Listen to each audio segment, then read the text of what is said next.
Thanks for coming in. And I think that the plan here is obviously I sent you that sheet, and Yes. there'll be an article that goes with it, and just trying to put some content out for kids looking at con or alums or stuff like that. And you're kind of one of those overachievers that we had here at con that kind of did it all. So we don't need to go through all those questions.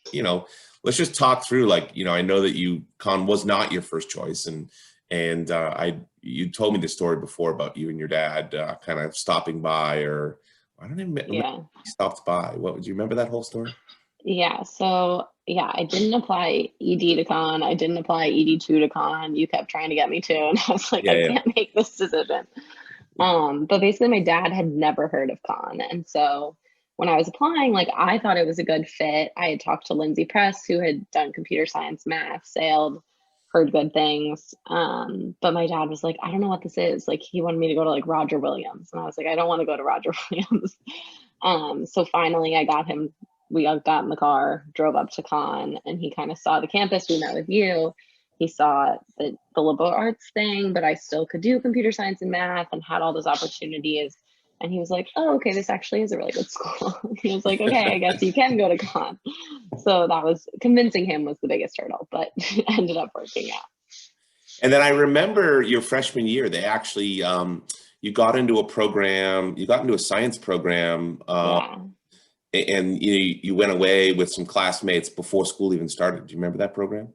Yeah, so I was actually invited to be a part of the Science Leaders program, which I found out about the summer before coming to con. So then they had like a special orientation for us before freshman orientation. So we got to campus a week early.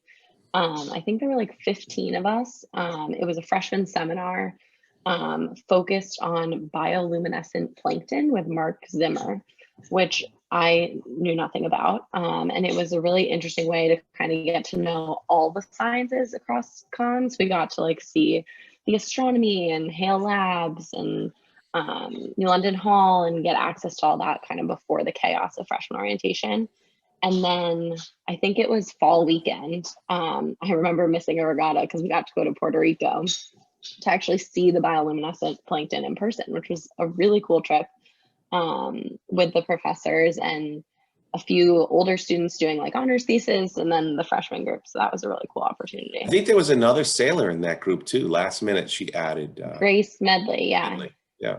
because she was doing physics. So that was a cool opportunity. And then I was surprised they didn't kick me out because computer science is kind of on the edge of the sciences, but I got to stay, and that was like a good network of people that were kind of just around all 4 years of con, which was cool. Oh, did you end up staying in touch? Were there any other athletes in that program, or? There were a few track and field hockey. I don't know if all three of us made it to the end, but there were a few throughout the process. That's funny. Yeah.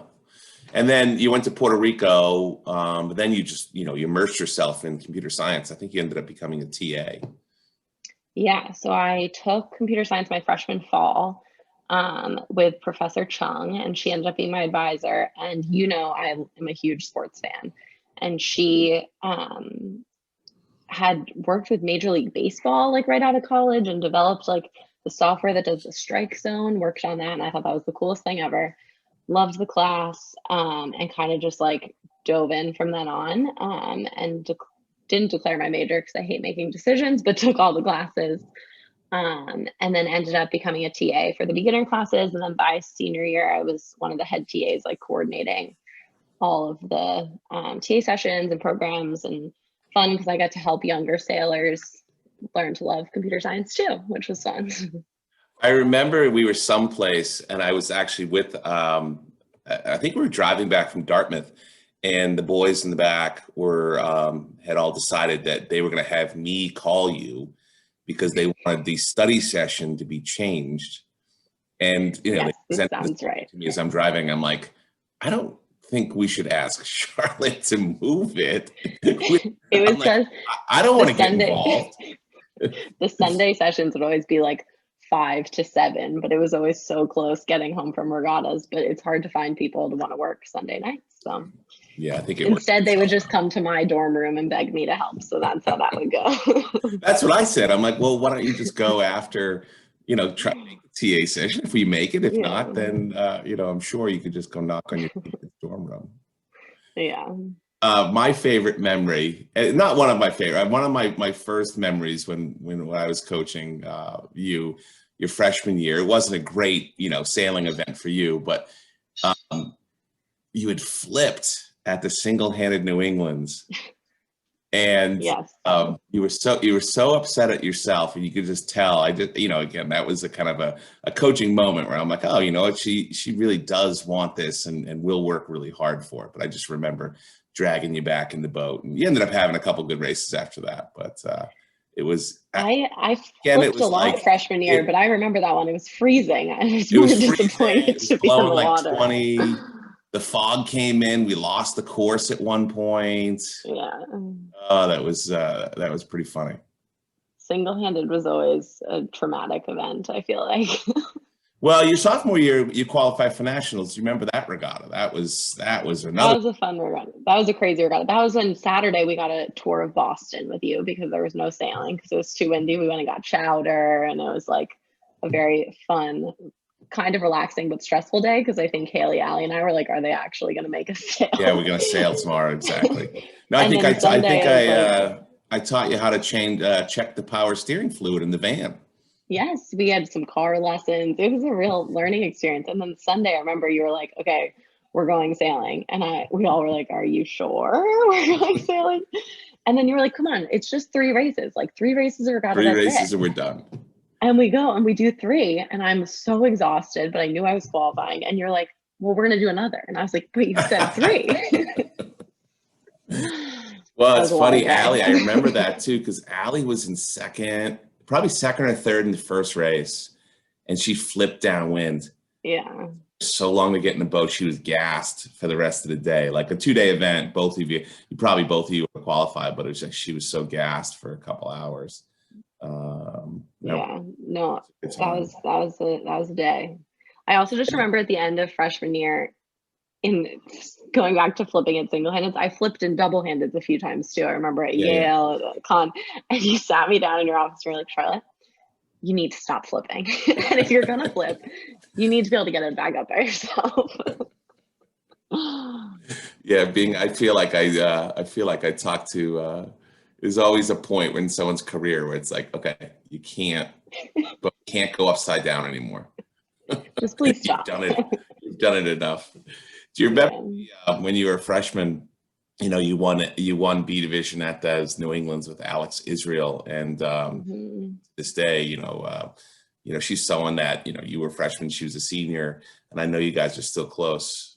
Talk about that event a little bit. Yeah, no. So Alex and I started sailing together. That was like my freshman spring, I guess. Yeah, like it wasn't halfway. Yeah, halfway through spring break. Like I didn't put you together until then. Yeah. Yeah, and we just kind of clicked. It was like one of those kind of opposites attract moments, I think, because we're very different people. But I kind of get in my head a lot, and I think I'm a little bit of a perfectionist when I want to like do everything the best I can. And she kind of was a person that would be like, "We're just gonna have fun. We can win, and we're just gonna do the best we can." And we would sing a lot of Bruno Mars and ridiculous songs to distract ourselves. But that regatta was one of the coolest, I think, moments in college sailing, just because I kind of felt like we just couldn't make mistakes to some degree. Like we definitely did, but we just were really in a groove, and it was bummer the regatta turned the way it did, but that was a really fun experience. And I think our friendship, it's great that we're still as close as we are now and get to do a little bit of sailing still together when we can.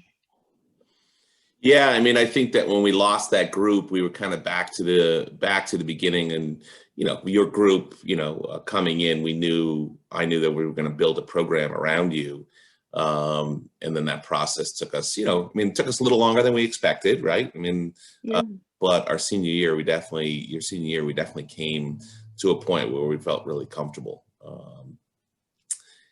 Adding the different pieces. I mean, is there anybody else, as far as your teammates from that time that you stay close with, or any stuff in college? Well, I live with Allie Murillo now, so I'm stuck with her whether I want to be or not. No, but I think like a lot of my best friends are from the team, and my crew. So I started with Alex, and I sailed with Izzy, who's still one of my best friends, and Katie and Gwenny, for the last 2 years there. Alex Israel was so funny when she graduated. She was like, "My cousin Katie is coming to con, and she will sail with you. She will replace me." I was like, "Okay." But definitely still some of my best friends. And I think senior year, that nationals, even though whatever happened, but the semifinals comeback was like one of my favorite moments too. It was a ridiculous day, but Yeah, it very was fun definitely to a all be. team. I mean, down 24 points with like 4 races in each division. There's no way we should have come back. No, We were due. We had so many kind of close moments in your career here that we were kind of due for, a things. lucky break to some degree. It was a great, I actually remember that story. I don't know if you remember where we were sitting and, all the parents were there and Yeah, athletic director Fran Shields. And, you know us, right? We don't care who's around us. And we were right on the edge of the competition zone and the parent zone. yeah. And it was close and it was stressful. And, but I just remember at one point, Allie's dad, Chris, and Fran, like trying to help and put the tent down. And I was ready to lose it because honestly, I needed about 10 minutes with you guys Yeah. to talk about like the process and where we were and what we had to do. And I actually felt bad. Obviously, I apologized to those guys at dinner, but I thought to me, that one always sticks out. Well, you putting us in a position where Allie could go get a 4-1 in the last set to move on to the finals was a big deal. But yelling at the AD and was definitely memorable. Yeah, a highlight, memorable moment. And I always forget that Hugh was there Was too. there? Yes. He was like our team. I don't I know, think, like I think he came down just for the shirt. assistant.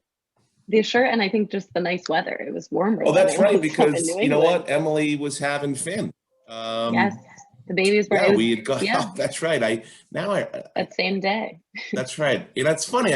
Because normally parents and Fran don't really help with where we go to dinner. We invite those, but we usually do it on our own. But that's right. Emily wasn't there, so just Yeah, um, obviously I wasn't having Hugh do it, but I kind of felt like I was doing, between the coaching and also just the travel stuff was logistics. kind of hitting us in the face.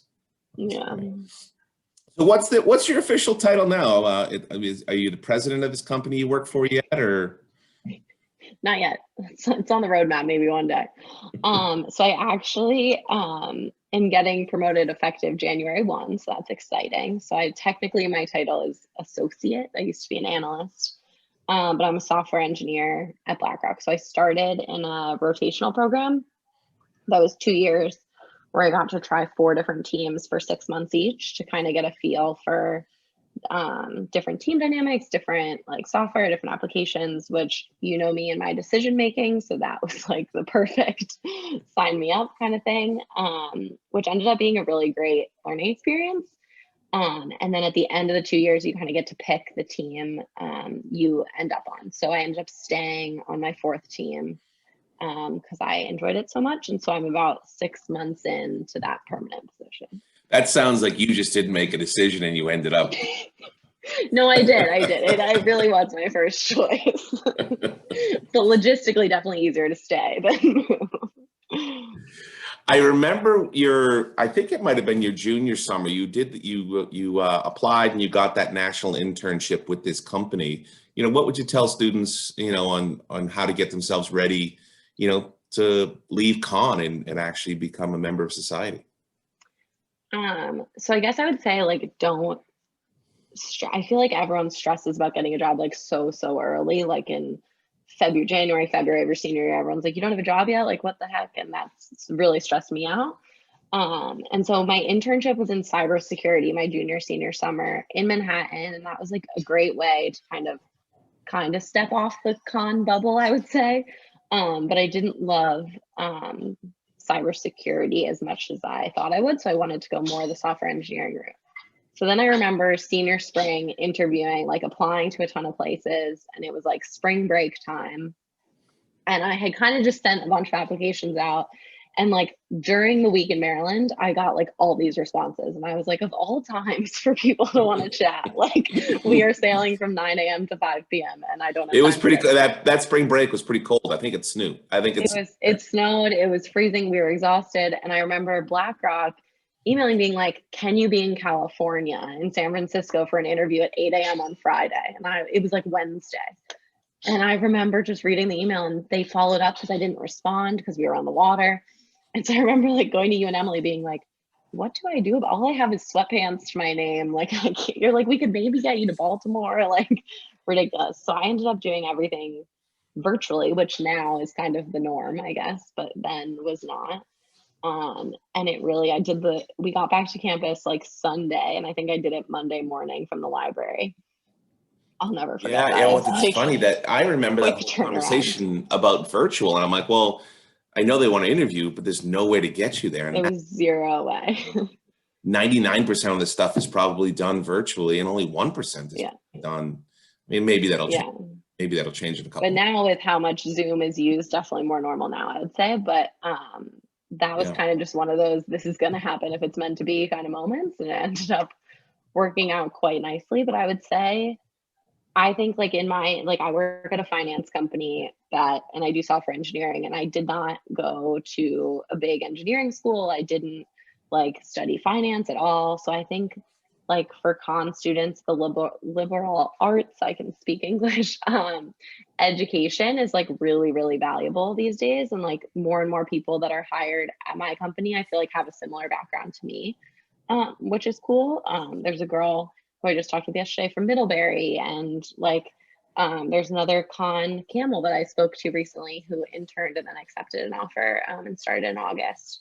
So I think like those opportunities are there, and you don't need to be like nervous about not having like a certain school. Like Con is a great school to have on your resume. Yeah. Do you think that schools, businesses are looking, just to be more diverse? I mean, I'm sure there was a time where they were just hiring from engineering schools Yeah. or, finance schools, but, you just listed a bunch of schools that, do you think it has anything to do with like how those types of schools, especially like I know pathways and, kind of just that you can take all kinds of classes to make sure you know what you want to do? Yeah, I think like having that well-rounded background, and just like I think honestly more I've actually started interviewing, which is kind of a weird experience to be on the other side, but like really just looking at problem solving skills and like being able to communicate, being able to like want to get the work done, being passionate about like the purpose of the company, not necessarily being like the best coder from the best school on the planet, is really important. So I think more so just like wanting to be there and wanting to contribute is cool. So do you have a 10-year plan? I mean, if it was up to you, you probably wouldn't you would just stay there. But I mean, is there, how do you, now that you've been out of school a certain amount of years, you now have a promotion, like how do you approach this 10 years from That's a really good question. It's a hard question. I would say I don't know specifically what my plan would be. I would say that I love coding and problem solving and developing software a lot more than I thought I would, because I consider myself a pretty social person, and my job, I don't really talk to people, but I love developing software that helps people. So I think right now I'm solving really hard, interesting problems that are very purpose driven, which I think is cool. And I think right now I'm in a good spot to be able to do that. So I think down the road, I want to manage people. I want to be in charge of more things. I want to have more ownership of stuff like that. But I really love what BlackRock's doing. So right now, I think I would stay put. Yeah, I just want to kind of keep learning more as I go. Well, that's great. Hey, last question. As far as your teammates go, I mean, how can you relate to like what we did at Con, sailing wise, academic wise, and how does that, kind of relate to, being a young business person in New York? I think like being a student athlete, and especially sailing, because it was so much time. Like I meet people now who I don't think really understand that it was like September 1st to November 15th and February 15th. It was the whole year. It was like very limited. off season, I guess you could call it. But I think like the time management skills are like so huge. And just like having that ability to like block off times of your day to like get stuff done. And I think also just like the team aspect, like I think joining a team at work is very similar to like being on the sailing team. Like you have your daily meetings where you check in about XYZ, you have your responsibility and your part of the work you have to get done. And being able to like communicate with other people to ask for help and like not being afraid to ask a stupid question, which I think like in the locker room with like rules discussions and like different drills, like I always had stupid questions about team racing. So like I think that helps a lot.